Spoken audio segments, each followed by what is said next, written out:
میرا موقف یہ ہے 4-5 بزرگوں کا ایک بورڈ بن جائے۔ میرے خیال میں حافظ عبدالستار سعیدی صاحب ہمارے لیے ایک بڑا معتبر نام ہے۔ مفتی اشرف القادری صاحب، صاحبزادہ سید ارشد سعید شاہ صاحب کاظمی، صاحبزادہ احمد سعید حضرت قبلہ قاری خالد صاحب، ان میں سے کچھ لوگوں سے میری بات ہوئی ہے، وہ نرم رویہ رکھتے ہیں۔ جو سوشل میڈیا پہ چل رہا ہے وہ سارا حقیقت نہیں۔ اس موجودہ مسئلے کے اندر جتنی پیچیدگی بنائی گئی ہے صرف جذباتی لوگوں نے بنائی۔ دیکھیں اختلاف بزرگوں میں ہوتا ہے۔ امام مالک ہاتھ کھول کے نماز پڑھیں اور امام اعظم باندھ کے پڑھیں تو وہ پھر بھی دونوں سنی ہیں۔ آپ کیوں ایک چھوٹی چھوٹی بات پر لوگوں کو دائرہ اہل سنت سے خارج کر دیتے ہیں؟ بڑی گدیوں کے سجادہ نشینوں پر بھی صحبت اثر کرتی ہے۔ اب کبھی انہیں جا کے ملیں، آج کل اٹھتے بیٹھتے کس کے ساتھ ہیں۔ میں انشاءاللہ تعالی چلوں گا حافظ عبدالستار سعیدی صاحب کے پاس بھی، میں مفتی اشرف القادری، مولانا سعید قمر سیالوی صاحب کے پاس بھی چلوں گا۔ مجھے امید ہے کہ وہ صرف ہم نہیں مانیں گے، انشاءاللہ یہ بڑے سچے پکے کھرے لوگ ہیں، امت مانے گی ان کی بات کو اللہ کے۔ اس موجودہ مسئلے کے اندر جتنی پیچیدگی بنائی گئی ہے صرف جذباتی لوگوں نے بنائی ہے، ساری کی ساری۔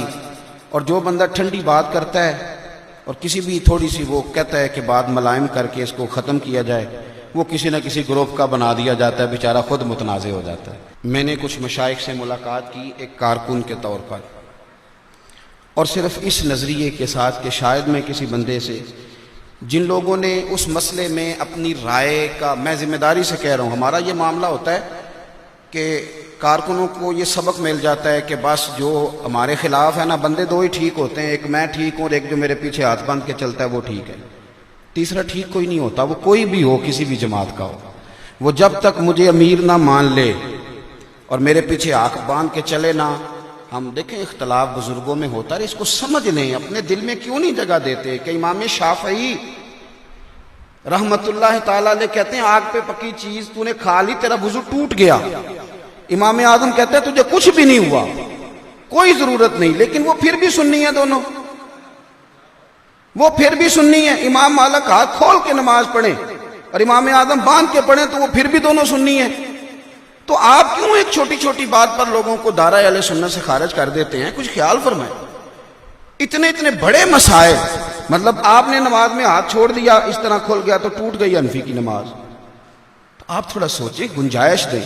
جس عہدے کو نہ قبول کر کے امام اعظم نے جان دے دی، امام ابو یوسف نے وہ عہدہ قبول کر لیا۔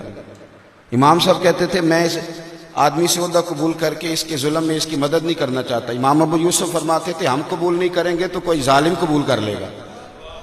اب بات کو سمجھیں، تھوڑی مہربانی کریں، دل بڑا کر کے نا، دل بڑا کر کے۔ آپ یقین کریں، آج چونکہ میرے بزرگوں نے مجھے دعا دی ہے تو میرا دل کرتا ہے ایک بات کاری دوں کہ رہنے دوں، دعا دی ہے نا کہ اللہ اسے بچا کے رکھے تو امید ہے میں بچا رہوں گا، میرا دل کرتا ہے ایک بات کر دوں، خوب کرے حمد سے تھوڑا سا گلا۔ میں آپ کو یہ درد دل سے بات کرتا ہوں کہ صرف میرے جیسے چھوٹے آدمی پر ہی صحبت اثر نہیں کرتی، بہت بڑی گدیوں کے سجادہ نشینوں پر بھی صحبت اثر کرتی ہے۔ اب کبھی انہیں جا کے ملیں، آج کل وہ اٹھتے بیٹھتے کس کے ساتھ ہیں۔ وہ صاحبزادہ جو ہوتا ہے وہ بیچارہ کچا پکا ہی ہوتا ہے، اس کو ضرورت ہوتی ہے، لیکن اس کے ابا جی کا بھی استاد جب اس کے صرف ہاتھ ہی چومے، اس کے والد صاحب کا بھی استاد، اور انہیں کوئی بندہ بھی انہیں بڑی ضرورت ہے۔ یہ آستانوں پہ بہت سارے ایسے لوگ بیٹھے ہیں، آپ یقین کریں کئی دفعہ بہت بڑا آدمی جب بڑی چھوٹی بات کرتا ہے نا تو میرے دادا جی کہا کرتے تھے مرغی بڑی بڑی سی تھی، آنڈا بڑا چھوٹا دے چڑھیا سے، تو محسوس ہوتا ہے کہ اس شخص نے نا اس کو ضرورت ہے۔ تو آپ کیوں مطلب یہ کہتے ہیں کہ گدی بڑی ہے؟ گدی، سجادہ نشینی، یہ ساری چیزیں، یہ تو بچہ بڑا چھوٹا بھی ہو، 14 15 13 سال کے بچے سجادہ نشین بن جاتے ہیں۔ تو چلے گئے بزرگ جو تھے، آپ اپنی ڈیوٹی کو ڈیوٹی سمجھیں۔ موجودہ مسئلے میں میری ایک چھوٹی سی رائے ہے، اس سے 100% اختلاف کیا جا سکتا ہے، لیکن چونکہ یہاں موقع ہے، آج مشائخ بیٹھے ہیں تو میں اپنی رائے دینا چاہتا ہوں۔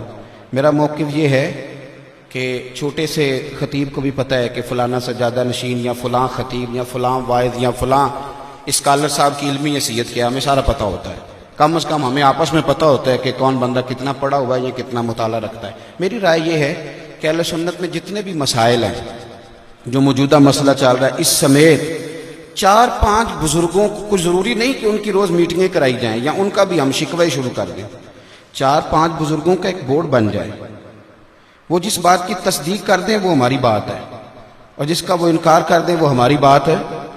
میرے خیال میں حافظ عبدالستار سعیدی صاحب ہمارے لیے ایک بڑا معتبر نام ہے، ایک محتاط آدمی ہے۔ آپ کے خیال میں کوئی کمزور بات تو نہیں؟ کچھ بندے پھر بھی کرنڈے نے مینوں، بھائی میں اس آدمی کا نام لے رہا ہوں جنہوں نے 40 سال رسول اللہ کا دین پڑھایا ہے، میرے خیال میں کوئی کمزور آدمی سنیں جی، میں آپ کو بتاتا ہوں کہ ڈائریکٹ میری کچھ لوگوں سے، ان میں سے کچھ لوگوں سے میری بات ہوئی ہے، وہ نرم رویہ رکھتے ہیں، بہت جو سوشل میڈیا پہ چل رہا ہے وہ سارا حقیقت نہیں، وہ بہت ساری چیزوں پہ نرم رویہ رکھتے ہیں۔ میں ڈائریکٹ بات کر کے آپ سے عرض کر رہا ہوں، مفتی اشرف القادری صاحب وہ معتبر رائے رکھتے ہیں کہ آپ نے دیکھا ہے کہ کسی ایسے شخص کے ساتھ وہ بیٹھے ہوں جو شدت پسندی کا مظاہرہ کر رہا ہے؟ وہ معتدل رائے رکھتے ہیں، ایسے بندے سے بات کی جا سکتی ہے، انہیں لائن پہ لیا جا سکتا ہے۔ صاحبزادہ سید ارشد سعید شاہ صاحب کاظمی، صاحبزادہ احمد سعید صاحب کی جو موجودہ گفتگو تھی وہ بھی بڑی معتدل تھی۔ کچھ ہاں نہ تو کرو نا یار، آپ کی مہربانی۔ تو میرا خیال ہے کہ اگر یہ 4-5 لوگ، اور اگر گجرانوالہ سے ہمیں کوئی نام دینے کو دیا جائے گا تو ہم حضرت قبلہ قاری خالد صاحب کا نام پیش کریں گے کہ یہ شخص یہاں سے شامل کر لیا جائے۔ آپ معتدل لوگوں کو بٹھائیں، وہ ایک متفقہ بات کریں، اور ہم جتنے کارکن ہیں ہم کہیں جی یہ ہمارے بزرگ ہیں 5-7، یہ جو بات کریں گے جس پر یہ متفق ہو جائیں گے اس پر ہمارا اتفاق ہوگا، وہ ہمارا دستور ہوگا، اس پر ایک مضبوط رائے قائم کی جائے۔ اور آپ مجھے حکم کریں کون کون صاحب تیار ہے، میں انشاءاللہ ملتان بھی چلوں گا آپ کے ساتھ۔ خالی ہوں چپ کر گئے ہو، میں انشاءاللہ تعالی چلوں گا حافظ عبدالستار سعیدی صاحب کے پاس بھی، میں مفتی اشرف القادری مولانا سعید قمر سیالوی صاحب کے پاس بھی چلوں گا، ہم انشاءاللہ سارے مل کے جائیں گے۔ یہاں سے اس شہر سے جو انشاءاللہ ٹھنڈی ہوا نکلے گی، یہاں سے نکلے گی انشاءاللہ پیر شفیع صاحب کا فیضان بولے گا اللہ کے فضل، تو انشاءاللہ تعالی ہم جائیں گے، ہم اپنے مشائخ سے کہیں گے کہ ہمیں آپ نے کس مصیبت میں ڈالا ہوا، آپ اس مسئلے کو حل کریں، تو جو بات وہ انشاءاللہ کریں گے مجھے امید ہے کہ وہ صرف ہم نہیں مانیں گے، انشاءاللہ یہ بڑے سچے پکے کھرے لوگ ہیں، امت مانے گی ان کی بات کو اللہ کے فضل۔ خوبصورت لاہ عمل تیار کریں، خوبصورت، اور انشاءاللہ تعالیٰ آپ یقین کریں اگر یہ 5-7-10 لوگوں کو، یہ اتنے سارے لوگ ہی لے کے چل گئے تو میں کہہ چکا ہوں کہ بڑی جذباتی تقریریں ویسے ہی ختم